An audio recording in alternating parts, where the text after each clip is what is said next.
Some organizational stuff here at the top.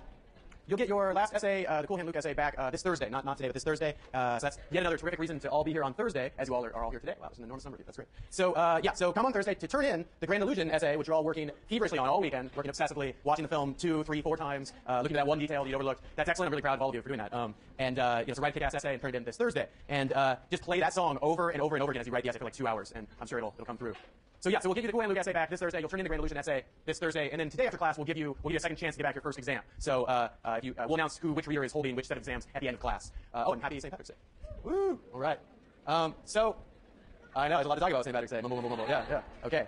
All right. At the last class session, I did a lecture on the Grand Illusion, the film, where I went into an extraordinary amount of depth, talking about what happens in the film, how to interpret it, how to complete this essay assignment. I get all of your attention, even yours. Thank you. Okay, and this was the content of that essay. That lecture is now posted online, and you can also see on the webcast me presenting this lecture. And I highly advise that you study this lecture very closely as you complete your essay. I'm not going to redo this lecture because for those of you that were here on Thursday, I mean, it was pretty rough, right? It was not fun. But I highly advise that you go through this so that you know everything you're supposed to do in order to kick butt on this essay. All right, so this is cool with all the characters. Okay, really quick, I want to do this one more time. Which one is the heartthrob French actor from the early 20th century? That's right, it's Captain von Rothenstein. That's right. Who's actually Erich von Stroheim, also a German director.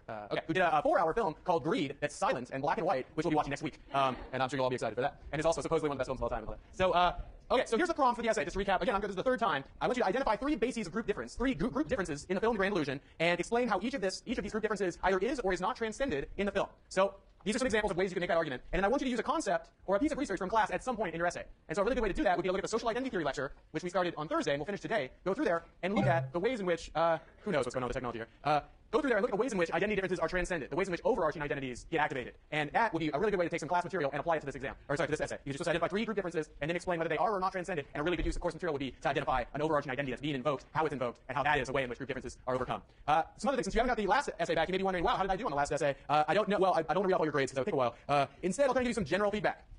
In general, performance on the previous essay, Cool Hand Luke essay, was heavily bifurcated. Now, that's a fancy word, right? That's your 25-cent word for the day. What does bifurcated mean? It means that the distribution of grades was bimodal. Okay, that's clearer now, right?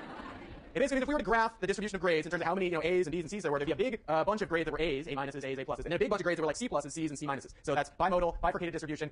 There's just 2 parts to this distribution of grades. So what's the story on that? What was the difference between the people who did really, really well and the people who didn't do so well?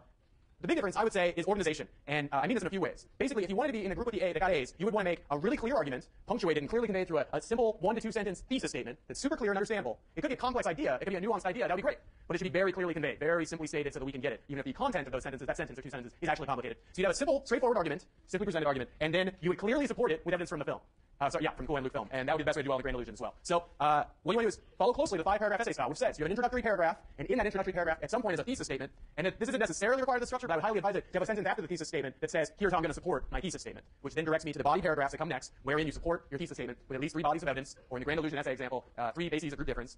And then you return in the final paragraph and basically redo the first paragraph. You don't plagiarize yourself, don't write the exact same paragraph, but more or less write the same paragraph. Restate your thesis, explain briefly how it was you supported it, and then give some florid, beautiful sentence that makes your essay seem to speak to the meaning of life. Okay? That's the way it's done. I remember when I was 14, I'd be writing these things, and I'd sit there and puzzle, man, how am I going to make this essay about Oliver Twist seem to just, jump off the page? And I wrote some pretty hilarious sentences. So, the way to do well is follow these instructions, be organized, I think a lot of people go to college and they start reading fancy collegiate texts, and I don't mean to be patronizing here, but this was my experience. I was like, wow, these are some fancy texts I'm supposed to be reading. And they think the way to write a smart essay, or to write smart, is to write in a language that confuses the reader, And you would be forgiven for thinking that, because sometimes that seems to be what people are doing to you. But actually, the best way to write smart is to take a clever, smart idea and convey it simply and straightforward. And don't be afraid to baldly state your argument. Don't be afraid of that. It took me like 20 years of schooling to figure out that I needed to put all the work into conceptualizing my argument and then just write it in a very straightforward fashion. I spent all these years trying to write these florid, full, beautiful sentences with lots of extra clauses and all that stuff, and you're only irritating the people evaluating your essay. I didn't realize this until I had to start reading essays, and then it was all like, hence, heretofore, whence, for, thus, since, as much. It's so frustrating. These sentences that start with that, and have the endless clauses and the parentheticals and your dashes, and if you can do that and simply state your argument and reason for it, that's awesome. But if you can get lost in these clauses and these because, whence, for, herewith, forwithal, thence as much. So in as much as heretofore, therefore, in as much, I think it's okay to say something like, however, that's handy. However is a useful, transition. You're going to say the opposite and accuse the reader, I'm about to make the opposite argument, Or because, very useful, very useful. What else? No, that's about it. No, therefore and thus. Those are useful too, because they're sort of saying, I'm going to bring something out that's implied by the prior sentence or 2 sentences. But that's about it, If you're using henceforth, wherewithal, wherewithal isn't. Anyway, just don't, please God. Okay.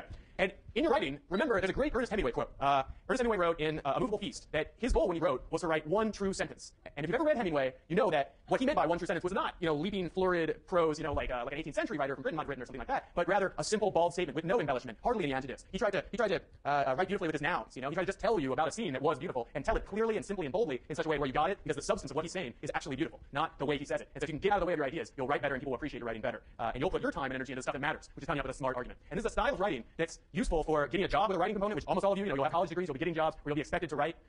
It's useful for getting that kind of job. It's useful for getting into graduate school because you have to take an analytical writing test at some point to get into graduate school. And then finally, it's useful for getting a good grade on this exam. So at the very least, it's right. The right way to do it for here and now. Okay, so specifically, you should review this. This is me indicating this. You should review this lecture PowerPoint. It's in the lecture PowerPoint slides section on bSpace, and I think it's pretty thorough. Okay, are there any questions before we go back to talking about social identity theory? Sunny. I just look grenades? No. Yes. No, that's not grenade. Okay, damn. Classic fool. Damn. That's the last time I'll use somebody's name in class. Hey, how's it going, Sunny? I see you there. Yeah. She's somewhere else. Were you here last Thursday? We went through this on Thursday. I apologize for the fun. Oh. Now I don't feel bad. Really, Sunny. Are you supposed to choose 3? Okay. So it's when I say present 3 group differences, what am I talking about? That's how I'll translate your question. So a way to do that would be to pick like 3 of these, not 3 of the examples of one of them. Do you know what I mean? Like 3 general group differences, like the difference between nobility and peasants, the difference between rich and poor, the difference between soldiers and officers, and then give 1 example of each one, or more if you'd like. Do you know what I mean? Okay, cool. It's an excellent question. The question was, did you want 1 general basis of group difference and 3 examples of it, or 3 group differences and then at least 1 example of each? The latter. I want 3 group differences and then examples of each. It's a good question. Other questions? Yes, ma'am. Yes. Yeah.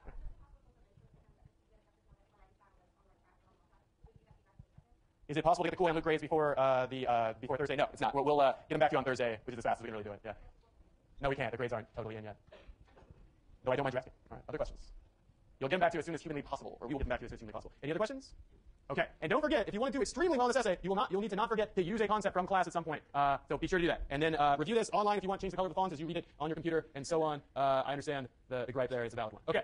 So, all right, this actually worked. Okay, good. Okay. Why? Okay. We were talking about social identity. This computer system is completely broken down on me. Okay. When we left off on Thursday to talk about the grand illusion, we were talking about social identity theory and intergroup conflict. And social identity theory is a big theory, which offers many insights on the nature of intergroup conflict. It's a theory from psychology, from psychological social psychology, but it's actually very social. I've told you up to now that one of the big differences between psychological social psychology and sociological social psychology is that psychological social psychology, so social psychologists who are in psychology, they're just in a lower level of analysis. When they go to explain something, they tend to think in cognitive terms, or neural terms, or maybe even genetic terms, whereas sociologists, they are more interested in higher levels of analysis. So when they do social psychology, they're very likely to say this is how it speaks to general social patterns or general social issues like discrimination or poverty or something like that. Whereas psychologists, when they're doing their social psychology, they're likely to say here's the cognitive mechanism that drives this effect, an anchor and adjustment or something like that, or focalism. Social identity theory is both an example of this difference and an exception. It's an exception in that it's a psychological theory of intergroup processes wherein we speak to the dynamics and relations between groups. So in that way, it's sort of turning up in levels of analysis. But one thing that's cool about it is that it also has, part of its meat lies at a lower level of analysis in fundamental observations about cognition. And we'll get to that in a second. So actually, we're going to get to that like right friggin' now. So people have a natural cognitive tendency to categorize when they see contrast. And this is social identity theory's sort of fundamental principle. Its first idea is you wouldn't even know that there was something unless you'd seen its opposite. So you wouldn't know there was night unless you'd seen day, and you wouldn't know that there was a city if you hadn't seen the countryside. And likewise, you would know that you were a Cal student if there weren't other universities that we could identify against, or that at least made it clear that we're not just university students. Do you know what I mean? Okay, so contrast is critical to the development of groups, group identification, and solidarity. So, okay, so we talked about some of the bases of group identification, the kinds of people that we tend to identify with. We tend to identify with similar others, and then we identify against those that we see as dissimilar, and that's the kind of basic ingredients of group formation. Perceived similarity, also the presence of a dissimilar outgroup, and then also situations can make bases of group difference salient or not. Now, what is salient? It means it's at the front of your mind, it's on your mind. When something's salient, it's active in your brain. Okay, and then consequences of group identification include outgroup animosity and in-group favoritism, and that's all I'm going to talk about in this class. Another thing we talked about was overarching identities. And overarching identities are things that can be triggered, which will then bring groups that had previously been distinct and maybe identifying against one another together. And the principles of bringing groups together is not that different than the principles that drive them apart. So overarching identities can be activated, and they'll reduce in-group identification. How are they activated? Well, in this class, we will highlight 3 ways. One way is by having a common enemy. When 2 groups that identified as distinct, and maybe even identified in opposition to one another, when they perceive themselves to have some common enemy, then they'll tend to see this as some basis to merge their groups. So a great example would be Japan and Germany in World War II had nothing really in common. Germany even had racial codes that would derogate the very fiber of the Japanese and call them inferior. But then they had a common enemy in the United States and the Allies in general, and so they wound up teaming up together. Germany rewrote their racial codes to make the Japanese Aryan, just like them, and they lived happily ever after for like 4 years. So A second way in which overarching identities can be triggered, which bring groups together, is by seeing some significant similarity. This is about the same principles as what makes groups to begin with, right? And you can probably think of some examples of this in your head right now. And then I'm not going to give them to you because you can think of them. That's how teaching works. And then the third one is by having and working towards some common goal. And here I mentioned the now defunct white cop, black cop, buddy cop genre, like Lethal Weapon, 48 Hours, a bunch of films you've never seen because you're younger than I am. But perhaps you remember Shanghai Nights or whatever, Shanghai Noon and the sequel Shanghai Nights, which are actually pretty good. Most of them are still like pretty fun. Okay. Okay, it's just kind of one note, it's kind of been the same joke for 10 years, Okay, so as you work towards some common goal, you tend to come together across bases of group difference. Okay, so now, in the social identity theory lecture and material, we're going to talk about 5 studies, actually 6 studies, that give evidence for the dynamics of social identity theory, that will cast some sort of more specific light on how social identity theory works. And at this time, I will remind you of the 3 levels of learning that we emphasize in the class. Theory, ideas, which we just reviewed the basic ideas of social identity theory, empirical data and examples and support, examples that help you see the ideas in a more concrete way, and then the application of these ideas to everyday life. And you can do some of that in your head as we go along here. Okay. So study 1 is one of the first actually the first social identity theory study, and it was on the accentuation effect. And the purpose of this study was to understand the effect of category membership on perceptions and behavior. And this was, I think, definitely the first social identity theory experiment. And this guy, Henri Tajfeld, was the guy who conducted it in 1959 in a follow-up study in 1963. And here's how that experiment worked. What they did was they brought experimental participants into a lab environment, and they presented them with 2 sets of objects, just kind of random objects like a rubber ball, some paper, I'm making this up, paper clips. I'm thinking of objects here. I don't know. This is weird. A hammer, okay? And they're looking at sets of physical objects. And these physical objects are presented in 2 different ways depending on the condition of the experiment. So in condition 1, the objects are divided into 2 sets, and they're presented as separate groups. They say, look at these objects in group A and group B, and study them closely. In condition 2, the objects are presented in the exact same way on the table, but they're not identified as being in different groups. They don't say group A, group B. They just say, look at these objects. They're arranged on the table in exactly the same way, kind of clustered into 2 groups, but they don't identify them as being in 2 different groups. And then they asked the subjects to rate the similarity of the physical objects. So they'd say, how similar is a hammer to the rubber ball? How similar is a rubber ball to the stack of paper? And so on. And what they found was that people tended to perceive greater similarity within the sets that were presented as being groups, and less similarity between the sets that were presented as groups. So when you present these 2 clusters of objects on this table as being group A and group B, people will then tend to say, oh, the stuff in group A is pretty similar to the other stuff in group A, and it's really different from all this shit in group B. But if you don't do that, then they don't do it as much. Is this clear? Okay, so the idea here is the accentuation effect, that mere presentation of stimuli, not even human beings, just objects, can lead to an exaggerated perception of homogeneity within sets and difference between sets. Just presenting them as being in different groups can facilitate that.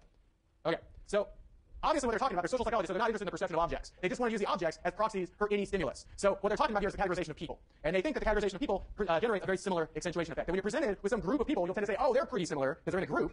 And you'll tend to see great dissimilarity between them. So I don't know anything about the people who go to the University of Oregon and people who go to the University of Oregon State, except that they're neither as good as us at football. But I, in my head, kind of assume the people that go to the University of Oregon are similar kinds of people. I'm sure that's not true at all, but they're probably a really diverse group of people. In my head, they're all people who go to the University of Oregon. And people who go to Oregon State, they're all kind of similar. And in my head, these two groups of people have nothing in common, right? But this is, of course, not true, right? These are not particularly different people. They're just people who went to one school versus the other. They're probably really, really similar. And if they weren't presented to you as different groups, you probably wouldn't even differentiate them at all. So the accentuation effect is considered to be part of the cognitive basis of out-group stereotyping. When we tend to think of people in that other group as being all like one another and all really different from our group, it's because of the accentuation effect. Because of the sheer presentation of people in groups will tend to do this cognitively. And this, actually, every year people ask me what the heck this picture is. It's a picture of people in Halloween outfits. So like Halloween outfits, they tend to use stereotypes to exaggerate the characteristics of some group. It's kind of a stretch. It's kind of a stretch, but it's better than no picture at all. I would argue. Maybe it's not. Okay. Study 2. So study 1 is about how presentation of people in groups, or really any stimulus for that matter, tends to lead to the perception that the groups are homogeneous, so the people are similar within them, and that the groups are different from one another, even when there's no social content to that group differentiation. So study 2 is about how those simple group differences, again, almost meaningless, tiny group differences between people can cue social motives and intergroup, not intergroup competition and favoritism, which is one of the things I told you group identification leads to, in-group favoritism and derogation of outgroups. So this is a study that was also conducted by Henri Tajfeld in 1970, and this is how it went. Participants were 14 or 15 years old. They were from Bristol, United Kingdom, so they're from England, and the participants were put into 3-person groups. And so 2 other group members were differentiated on some trivial criterion, painting preference. So what they did was they gave you a test. They gave you, if you're a participant in the study, you'd be given a bunch of paintings to look at and evaluate. And it'd either be a bunch of paintings by Paul Klee, who's a nice artist, or a bunch of paintings by Vasily Kandinsky, who's a better artist. I'm just kidding. You can't prove that. Okay. So, and then what they'd ask you, if you were a subject in the study, they'd say, which one do you prefer? And you'd say which one you preferred. And then regardless of your statement, what they do is they put you in a group with one person who has your painting preference and another person who doesn't. Because they're interested in, will you treat somebody who has the same painting preference as you better or differently than someone who doesn't have the same painting preference as you? Even though this shouldn't matter, right? Like what painting you like doesn't reflect your moral fiber. It doesn't reflect who you are or where you came from. Not when they're both abstract expressionist artists, right? I think they're abstract. Anyway, whatever they're both really modern artists. So it shouldn't really mean anything. So participants were told in the study to distribute money between themselves and others, and the only thing they knew about other people was their group membership, like which painting they had preferred. And the subjects of the study are given 3 allocation schemes to pick from. They have to pick one of these 3 ways to allocate resources between themselves and the other 2 people. One of the ways was maximum joint profit. This was the way to give everybody the most total resources, and it involved giving resources out equally to all 3 people. Another one was maximum profit for the in-group. This one involves slightly higher payoffs for the in-group and slightly worse payoffs for the out-group than the maximum joint profit. So if you really, really prefer your in-group, you pick this one, right? Because you're going to make a little more money, and then the out-group will do worse, but what do you care? Or whatever. And then another one was maximum difference between the in and the out-groups. So in this one, the in-group doesn't make quite as much as here, the maximum profit of the in-group, but there's a big difference between them and the out-group. So this would be like a competitive payoff. If you want to defeat the other group, you might pick this